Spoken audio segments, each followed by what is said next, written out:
লীগ ক্ষমতায় থাকতে পারে নাই, দিল্লির আধিপত্য টিকে থাকে নাই। 1,64,000 বুলেট মেরেছিলেন, আওয়ামী লীগ ক্ষমতায় থাকতে পারে নাই। বিরোধী দলের 15,000 নেতা কর্মীকে করেছেন, আওয়ামী লীগ ক্ষমতায় থাকতে পারে নাই। পিলখানায় গণহত্যা করেছেন, আমার 57 জন সেনা কর্মকর্তাকে শহীদ করেছেন। দিল্লির আধিপত্য টিকে থাকে নাই, নির্বাচন ব্যবস্থা ধ্বংস করে দিয়েছেন।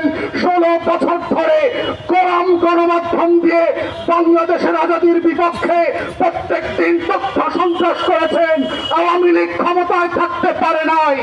পরিষ্কার বক্তব্য, বাংলাদেশের মাটির রং বোঝেন নাই, আজাদির রং চেনেন নাই।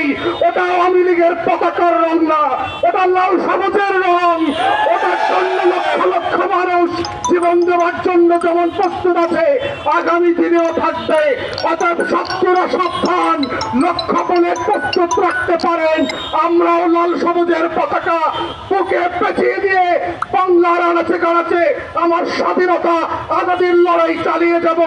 শরীফ ওসমানদেরকে নতুন করে পাড়ায় মহল্লায় আবার পরিচিত করানো হবে এবং সেভাবেই প্রজন্ম থেকে প্রজন্ম ইনকিলাব জিন্দাবাদ হয়ে থাকবে। ইনকিলাব ইনকিলাব ইনকিলাব ইনকিলাব।